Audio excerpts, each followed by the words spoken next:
طلع البدر علينا من ثنيات الوداع وجب الشكر علينا ما دعا لله داعي. Assalamualaikum warahmatullahi wabarakatuh. Alhamdulillah wassalatu wassalamu ala Rasulillah wa ala alihi washabihi ajmain. Dan penonton sekalian, pada hari ini saya ada satu buku baharu yang baru diterbitkan sahaja dengan judul Pendekatan Ulum Hadis dalam Menangani Salah Faham Terhadap Sunnah. Buku ni adalah hasil karya Dr. Fazlid Rahman dan juga saya Khadir bin Ahmad, yang mana ia adalah hasil daripada projek pendidikan Fundamental Research Grant Scheme FRGS dengan judul Salah Faham Terhadap Sunnah di Malaysia, kajian ke arah mengharmonikan pandangan golongan yang menolak dengan golongan yang menerima. Okey, geran pendidikan ini telah selesai, yang bermula tahun 2015 hingga ke 2018, dan buku ini adalah hasil daripada pendidikan tersebut, yang mana kita utarakan buku ini adalah dengan tujuan supaya target sasarannya ialah kepada semua para pembaca di Malaysia, khususnya kepada para penuntut ilmu dalam bidang hadis. Okey, jadi buku ni ada banyak manfaat, di mana kita cuba bawakan satu pendekatan keperluan di kalangan penuntut ilmu hadis itu untuk memahami ulum hadis dalam memastikan kefahaman yang benar terhadap sunnah Nabi SAW. Jadi boleh tengok boleh tengok dan baca dalam buku ini banyak isu-isu yang dikaitkan dalam masyarakat Indonesia dikemukakan, diberikan satu penjelasan, dan kita gunakan kerangka ulum hadis untuk kita bagi kefahaman yang sewajarnya terhadap isu-isu yang dibangkitkan tersebut, yang khususnya yang berkaitan dengan sunnah secara langsung. Okey, jadi saya galakkan pada semua penuntut ilmu hadis untuk mempelajari ataupun untuk membaca dan meneliti buku ini. Jika ada sebarang komen, ada sebarang tambahan, kami sangat mengalu-alukan dan kami terbuka untuk mengambil pandangan supaya kita dapat menjadikan ilmu hadis ini terus berkembang, dapat difahami oleh kalangan masyarakat seluruh dunia ataupun khususnya di Malaysia secara khususnya. Jadi boleh dapatkan buku ni terus daripada pihak penerbit Persatuan Ulama Malaysia ataupun daripada saya sendiri sebagai penulis dan juga daripada Dr. Fazlid Rahman. Jadi semoga buku ini dapat dimanfaatkan oleh semua pihak. Wallahu alam. Assalamualaikum warahmatullahi wabarakatuh. Sallallahu ala Muhammad sallallahu alaihi wasallam.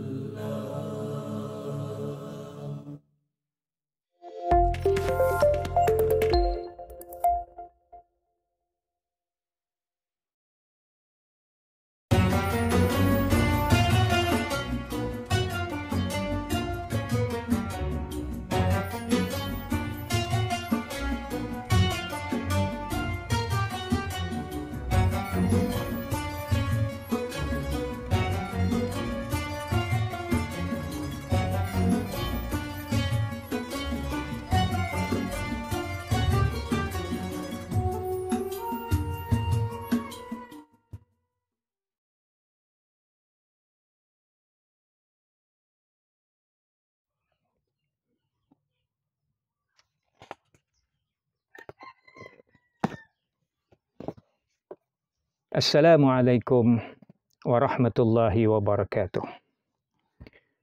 Alhamdulillah wassalatu wassalamu ala Rasulillah wa ala alihi wa sahbihi wa man wala. Qala Allah Ta'ala fi kitabihil aziz, a'udzu billahi minasyaitonir rajim. Ya ayyuhalladzina amanu kutiba alaikumus shiyam kama kutiba alal ladzina min qablikum la'allakum tattaqun. Shadaqallahul azim.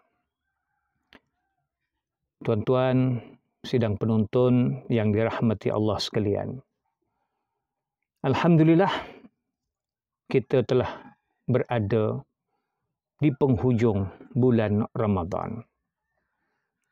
Bulan Ramadan ni tuan-tuan, ibaratnya macam kekasih. Kekasih, orang yang ada kekasih, orang yang dilamun cinta lah. Orang yang dilamun cinta ni maknanya ada kekasih. Dia ada dua. Pertama, kalau kekasih itu tidak ada, dia akan merinduinya. Kekasih itu tak ada depan mata, dia akan merindu je dengan kekasih itu, tuan-tuan. Bilalah nak datang, bilalah nak datang. Dan bila kekasih itu datang, tuan-tuan, sudah tentu menimbulkan keceriaan di dalam kehidupan dia. Orang yang dilamun cinta, bila bersama dengan kekasih, itulah saat yang paling menggembirakan, tuan-tuan. Yang saat yang paling membahagiakan. Dan apabila kekasih itu nak pergi, sudah sampai masanya, sudah sampai saatnya untuk kita berpisah dengan kekasih kita, sudah tentulah ia adalah momen ataupun saat-saat yang sedih dan kita akan menangisi pemergian kekasih kita itu. Sebab apa kita umpamakan bulan Ramadan ini sebagai kekasih, terutama kekasih kepada orang yang beriman. Kerana bulan Ramadan ni, tuan-tuan, adalah satu bulan yang sangat-sangat ditunggu-tunggu dan dirindui oleh semua orang yang beriman. Semua orang yang beriman. Sebab itulah Rasulullah SAW sebagai penghulu kepada orang-orang yang beriman. Nabi ajar kepada kita satu doa yang cukup masyhur yang selalu kita baca ketika sampai dan tibanya bulan Rajab. Apa doa itu, tuan-tuan? Allahumma barik lana fi Rajab wa Sya'ban wa balighna Ramadan. Ya Allah, kau berkatilah kami pada bulan Rajab dan bulan Sya'ban ini. Dan sampaikanlah kami kepada bulan Ramadan. Wa balighna Ramadan, dan sampaikanlah kami kepada bulan Ramadan. Kerana apa? Kami merindui bulan Ramadan. Kerana apa? Bulan Ramadan itulah kekasih kami yang kami merasa senang, merasa bahagia dengan kedatangan bulan Ramadan Al-Mubarak. Kenapa bulan Ramadan ini kita anggap sebagai kekasih yang cukup dirindui kedatangannya? Kerana dia adalah kekasih yang memberikan harapan-harapan yang pasti. Bukan harapan palsu, harapan yang pasti. Mana bulan Ramadan ini adalah barat kekasih yang bila datang bertemu dengan kita, dia bukan sekadar datang lenggang kangkung, tetapi dia datang bersama dengan ganjaran yang cukup besar yang disediakan untuk kita nikmati bersama kekasih kita itu. Banyak hadis-hadis Nabi SAW, sidang penonton yang dirahmati Allah sekalian, yang menerangkan tentang ganjaran-ganjaran pahala yang dijanjikan oleh Allah Subhanahu wa taala, yang disediakan untuk orang-orang yang beriman, yang melakukan ibadah, terutamanya ibadah puasa dalam bulan Ramadan, yang melakukan ibadah-ibadah yang merupakan sunnah Rasulullah SAW seperti sembahyang tarawih, bersedekah, membaca Al-Quran dan sebagainya. Di mana Ramadan ini menjadi satu madrasah yang telah pun diulas oleh penceramah-penceramah sebelum daripada ini. Dan bulan Ramadan itu, tuan-tuan, sebagai kekasih yang bukan saja datang membawa hadiah yang cukup banyak, yang cukup besar. Kita ni, tuan-tuan, kalau kekasih hati kita datang bawa hadiah yang banyak, tuan-tuan, pasti kita ada menjadi orang yang sangat happy dan sangat bahagia. Sebab kekasih kita datang bukan sekadar dia datang begitu saja, tetapi datang bawa ganjaran yang besar. Bahkan bawa satu ganjaran yang cukup istimewa kepada orang yang beriman apabila kekasih hati kita ini membawa satu benda yang cukup bernilai, lebih bernilai daripada 1000 benda yang ada di dalam dunia ini. Iaitulah Ramadan Al-Mubarak ini membawa kepada kita satu malam yang lebih baik daripada 1000 malam, iaitulah malam Al-Qadar. Sebagaimana Allah Subhanahu wa taala sebutkan, inna anzalnahu fi lailatul qadar wa ma adraka ma lailatul qadar, lailatul qadri khairum min alfi syahr. Lailatul qadr khairum min alfi syahr. Malam Al-Qadar itu adalah satu malam yang lebih baik daripada 1000 bulan. 1000 bulan ni tuan-tuan, kalau kita calculate lah, kalau kita kira, dia lebih kurang dalam 80 tahun lebih. Bayangkan tuan-tuan, kalau kita dapat menikmati malam Al-Qadar itu, kalau kita dapat bertemu dengan malam Al-Qadar itu dan kita melakukan ibadat semahu mungkin pada malam Al-Qadar itu tuan-tuan, seolah-olah kita beribadat selama 80 tahun. Dan bayangkan kalau andai katalah 10 kali kita dapat bertemu dengan malam Al-Qadar itu tuan-tuan, maknanya kita melakukan ibadat lebih kurang dalam 800 tahun lebih, dekat 1000 tahun tuan-tuan. Itulah hadiah istimewa yang dibawa oleh kekasih kita, iaitulah bulan Ramadan ini tuan-tuan. Selain daripada itu tuan-tuan, bulan Ramadan juga seorang kekasih membawa satu janji. Janji yang menyenangkan kita tuan-tuan. Kita ni tuan-tuan, kalau kekasih kita ni tuan-tuan muka masam dengan kita lah, sebab kita ada buat satu salah. Kita ada buat salah kepada kekasih kita. So tentulah hati kita rasa gundah, gulana, rasa tak sedap hati, rasa macam tak kena tengok muka kekasih kita masam. Kata orang Jawa, muka japrut aja tuan-tuan. Tetapi bulan Ramadan ni sebagai kekasih kita ni tuan-tuan, dia datang membawa keampunan akan kesalahan-kesalahan kita yang telah lalu. Sebagaimana hadis yang cukup masyhur yang selalu dibaca ketika sampainya bulan Ramadan, iaitulah man shama Ramadan imanan wa ihtisaban ghufira lahu ma taqaddama min dhanbih. Barang siapa yang berpuasa dalam bulan Ramadan itu dengan penuh keimanan, dengan penuh pengharapan, perhitungan dengan Allah Subhanahu wa taala, maka akan diampunkan dosa-dosanya yang telah lalu. Dengan arti kata, seorang kekasih yang datang memberikan kemaafan terhadap kesalahan-kesalahan yang kita telah buat pada masa lalu, tuan-tuan. Dan dia juga ada kekasih yang bukan sekadar kekasih tempat kita memadu kasih, tetapi dia juga kekasih yang menuntun kita. Yang menuntun kita, yang memberi tunjuk ajar kepada kita untuk kita menjadi orang yang lebih baik. Sebagaimana yang disebutkan di awal tadi, iaitu la'allakum tattaqun. Semoga kita menjadi orang yang bertakwa, di mana orang yang bertakwa itu adalah satu level manusiawi yang paling mulia di sisi Allah Subhanahu wa taala. Inna akramakum indallahi atqakum. Sesungguhnya orang yang paling mulia di sisi Allah Subhanahu wa taala dari kalangan kamu adalah orang yang paling dia punya takwanya itu. Itulah dalam ayat yang berkaitan dengan bulan Ramadan disebutkan la'allakum tashkurun. Semoga kamu bersyukur pada Allah Subhanahu wa taala. La'allahum yarshudun. Mudah-mudahan kamu mendapat petunjuk daripada Allah Subhanahu wa taala. Diawali dengan la'allakum tattaqun. Mudah-mudahan kamu menjadi orang yang bertakwa. Ada 3 benda ni tuan-tuan. La'allakum tattaqun, semoga kamu bertakwa. La'allakum tashkurun, semoga kamu bersyukur dengan nikmat yang Allah berikan, iaitu nikmat diadakan bulan Ramadan ini untuk umat Nabi Muhammad sallallahu alaihi wasallam sebagai salah satu wahana yang cukup diberikan peluang di dalamnya untuk kita melakukan sehabis usaha kita beribadat kepada Allah Subhanahu wa taala, melakukan semua kebaikan-kebaikan yang ada untuk kita meraih darjat orang yang bertakwa, yang kemudian kita la'allakum tashkurun, kita bersyukur pada Allah Subhanahu wa taala. Dan dalam bulan Ramadan ini Allah Subhanahu wa taala jadikan sebagai satu bulan yang kita kena banyakkan bermunajat kepada Allah Subhanahu wa taala.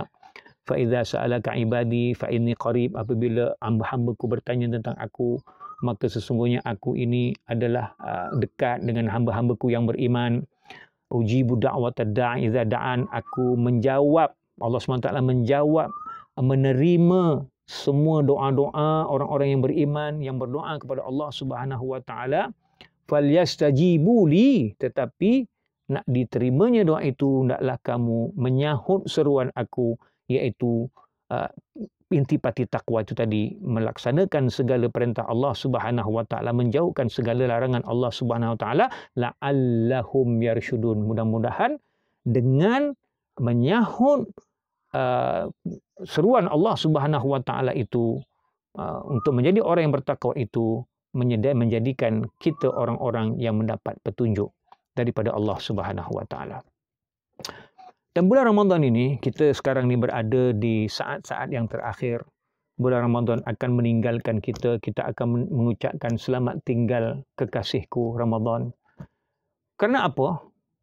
Kerana orang-orang yang beriman ni tuan-tuan, sidang penonton yang dirahmati Allah sekalian, orang-orang yang memadu kasih ni tuan-tuan, bila dia ditinggalkan kekasih, dia akan merasa sedih. Lebih-lebih lagi bila kekasih itu pergi buat selama-lamanya, sudah tentu kita akan menangis. Menangis dengan semahu-mahunya kerana kita terpaksa berpisah dengan kekasih kita. Sama dengan Ramadan tuan-tuan. Orang yang beriman ni, bila di hujung bulan Ramadan ni, bila Ramadan ini nak berakhir, bila Ramadan ini akan pergi daripada kehidupan orang-orang yang beriman, sudah tentulah ia akan ditangisi. Orang-orang beriman akan merasa sedih bahawa kekasihnya akan pergi. Bulan Ramadan ini akan berakhir. Sebab itu tuan-tuan, sebab apa tuan-tuan? Sebab orang-orang beriman ni, dia sedih dengan pemergian bulan Ramadan ini kerana pertama sekali, dia tidak tahu dan tidak pasti adakah dia dapat bertemu semula dengan kekasih hatinya ini. Kekasih ini akan datang pada tiap-tiap tahun tuan-tuan. Ramadan ini akan datang pada tiap-tiap tahun. Tetapi kita tidak tahu apakah kita akan masih hidup pada tahun hadapan, dan kita akan dapat bertemu semula dengan kekasih hati kita ini bulan Ramadan Al-Mubarak. Kita tak tahu adakah umur kita akan sampai kepada tahun hadapan untuk bertemu semula dengan bulan Ramadan. Itu yang pertama tuan-tuan. Yang keduanya, kalaupun kita ditakdirkan oleh Allah Subhanahu wa taala panjang umur kita, dapat bertemu lagi dalam bulan Ramadan, tapi kita tak tahu adakah kita dapat bertemu dengan kekasih hati kita itu bulan Ramadan itu dalam keadaan kita masih sehat walafiat, dalam keadaan kita masih mampu untuk melaksanakan ibadah-ibadah, terutamanya ibadah puasa. Mungkin kita dalam keadaan sakit, koma wal'iyazubillah min dzalik, yang menyebabkan kita tak dapat menyempurnakan ibadat puasa itu dengan sesempurna mungkin, sehingga terpaksa membayar fidyah dan sebagainya. Ataupun kita tidak tahu adakah amalan yang kita buat ketika Ramadan itu nak berakhir, adakah Ramadan kekasih kita itu pergi daripada kehidupan kita pada tahun ini membawa amalan-amalan kita yang diterima oleh Allah Subhanahu wa taala. Kita tak tahu tuan-tuan adakah amalan kita ini diterima oleh Allah Subhanahu wa taala. Sebab itu kita merasa sedih, takut sekiranya amal ibadat yang kita buat di dalam bulan Ramadan ini tidak diterima oleh Allah Subhanahu wa taala. Sebab itulah tuan-tuan, contohnya Imam Az-Zahabi rahimahullah taala alaih ada membawakan suatu kisah tentang Sayyidina Ali bin Abi Talib radhiyallahu anhu, di mana Sayyidina Ali bin Abi Talib radhiyallahu anhu ni bila sampai kepada hujung bulan Ramadan ni tuan-tuan, muka dia sedih. Dia akan perasaan sedih dizahirkan melalui mukanya, sampai bila satu ketika pada waktu asar itu Sayyidina Ali bin Abi Talib radhiyallahu anhu balik ke rumah, disambut oleh isteri kesayangannya, iaitu Sayyidatina Fatimah Az-Zahra binti Rasulullah sallallahu alaihi wasallam. Dan isterinya bertanya kepada Sayyidina Ali, "Wahai kekanda, kenapakah wajah kekanda dalam keadaan pucat, sedih, tak ceria, sedangkan kita nak menyambut hari kemenangan esoknya, iaitu hari raya Aidilfitri. Hari raya Aidilfitri adalah sebagai hari kemenangan orang-orang yang beriman. Tapi Sayyidina Ali rasa tak ceria, sedih, wajahnya pucat. Sampai ditegur oleh Sayyidatina Fatimah Az-Zahrah binti Rasulullah SAW. Tapi Sayyidina Ali tak menjawab. Bahkan Sayyidina Ali mohon kepada Sayyidatina Fatimah supaya dapatlah kiranya makanan-makanan yang ada di rumah mereka itu dikeluarkan untuk disedekahkan kepada penduduk-penduduk Madinah yang fakir, yang miskin, ibu-ibu tunggal, anak-anak yatim dan sebagainya. Lalu dibawalah makanan itu dengan pedatinya itu dan dibawalah ke keliling kota Madinah itu untuk disedekahkan sebagai pecutan terakhir pada bulan Ramadan ini, tuan-tuan. Mudah-mudahan dengan sedekah yang diberikan kepada fakir miskin, sedekah yang diberikan kepada orang-orang yang memerlukan ini akan menjadi salah satu daripada wahana diterimanya amal ibadat yang dilakukan oleh mereka, oleh beliau Sayyidina Ali bin Abi Talib di sepanjang bulan Ramadan itu. Itu kisah Sayyidina Ali. Khalifah Umar bin Abdul Aziz. Kita semua kenal dengan Khalifah Umar bin Abdul Aziz, salah seorang khalifah yang dalam sejarah Islam terkenal dengan dia punya zuhud, waraknya dan juga terkenal dengan keadilannya. Ketika satu hari Khalifah Umar bin Abdul Aziz berkhutbah di atas mimbar. Dia menceritakan kepada audien bahawa sahabat-sahabat Nabi ni bila sampai akhir bulan Ramadan nak masuk Syawal aja, mereka akan bersedih, bukan bergembira. Sampai orang bertanya kepada mereka, kenapa tuan bersedih? Kerana kita nak menyambut hari kemenangan. Sepatutnya bila nak menyambut hari kemenangan, nak sambut hari raya ni dalam keadaan gembira, ceria. Lalu sahabat ni menjawab, betul, besok kita akan menyambut hari kemenangan. Tetapi aku adalah seorang hamba Allah yang diperintahkan untuk melakukan amal-amal ibadat, terutamanya di dalam bulan Ramadan Al-Mubarak ini. Tetapi aku bimbang dan tak tahu kalau ibadat aku semua ini, amal-amal aku ini semua tidak diterima oleh Allah Subhanahu wa Ta'ala. Sebab itulah mereka merasa sedih. Abdullah bin Mas'ud radhiyallahu anhu ketika tiba di malam Syawal, Abdullah bin Mas'ud kata, beliau memberikan ucap selamat kepada orang-orang yang diterima amal ibadatnya oleh Allah Subhanahu wa Ta'ala, tetapi beliau juga memberikan takziah, bersedih sekiranya ada orang yang amal-amalnya tidak diterima oleh Allah Subhanahu wa Ta'ala, dengan mengatakan ucapan, semoga Allah menutupi musibah yang menimpa kepada mereka yang tidak diterima amalnya oleh Allah Subhanahu wa Ta'ala. Ini di antara beberapa contoh kisah para sahabat ridwanullah alaihim. Mereka adalah orang-orang yang paling beriman selepas daripada Rasulullah sallallahu alaihi wasallam, yang menjadi contoh teladan kepada generasi selepasnya, terutamanya kita ni, tuan-tuan.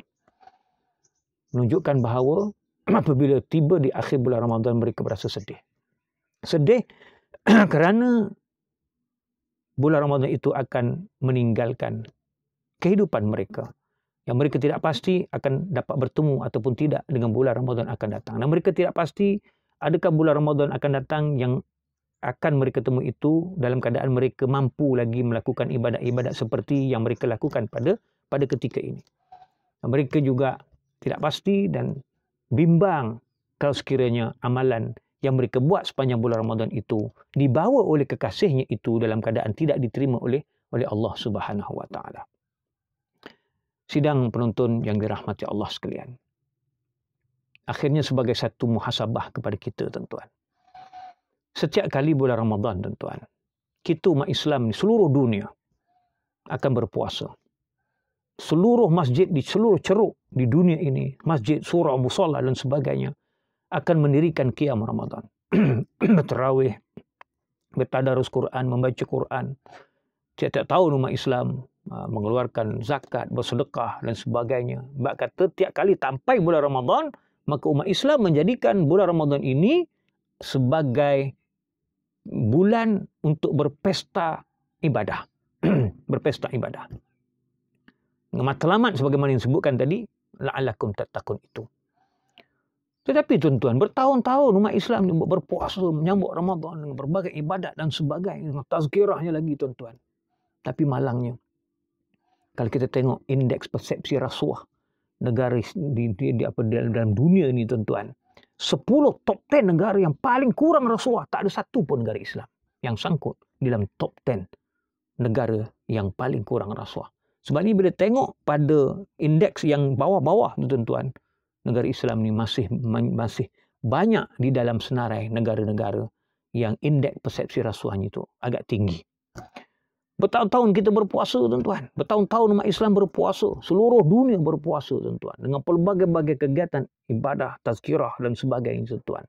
Tapi bila kita tengok indeks 10 negara yang paling bersih di dalam dunia ni tuan-tuan, tak ada satu pun negara Islam yang menunduki top 10 negara yang paling bersih. Dan kalau kita tengok 10 negara yang paling top, tercemar kebersihannya, tercemar udaranya dan sebagainya, polluted country tuan-tuan. Daripada 10 top 10 polluted country itu, 6 daripadanya adalah negara Islam. So di mana takwanya tuan-tuan? Sedangkan Islam itu mengajarkan umatnya supaya menjadi bersih. Kita berbangga dengan wudu yang menunjukkan 5 kali sehari semalam kita melakukan perkara yang membersihkan diri dengan wudu itu. An-nazafatu minal iman dan sebagainya. Tetapi kita masih sedih bila negara-negara Islam ni masih banyak umat Islam yang tidak peka dengan kebersihan. Daripada 10 top 10 negara dalam dunia ini yang berkonflik tuan-tuan, yang sentiasa dalam konflik, 6 daripadanya adalah negara Islam. Sedangkan itulah negara yang tiap-tiap tahun berpuasa, tiap-tiap tahun bulan Ramadan itu melakukan pesta ibadah dan sebagainya. Tetapi menjadi negara yang menjadi umat yang sentiasa berkonflik di antara satu sama lain tuan-tuan. Tidak bersatu sehingga kan musuh Islam mudah datang untuk merobek-robek kesatuan kita tuan-tuan. Jadi di mana takwanya kita tuan-tuan? Ini menjadi renungan untuk diri saya dan juga renungan yang mungkin boleh sama-sama kita fikirkan. Kerana matlamat puasa itu sebagaimana yang kita sebut tadi itu, supaya kita bertakwa kepada Allah Subhanahu Wa Taala, supaya kita bersyukur kepada Allah Subhanahu Wa Taala, supaya kita menjadi umat yang mendapat petunjuk daripada Allah Subhanahu Wa Taala, di mana ayat-ayat ini terangkum di dalam ayat-ayat yang berkaitan dengan ibadah puasa. Jadi tuan-tuan, selamat tinggal kekasih kita, iaitulah bulan Ramadan. Mudah-mudahan semua amal kita yang kita lakukan dalam bulan Ramadan ini dibawa oleh kekasih kita sebagai suatu amalan yang diterima oleh Allah Subhanahu Wa Taala. Sekian, wabillahi taufik wal hidayah. Wassalamualaikum warahmatullahi wabarakatuh. Ramadan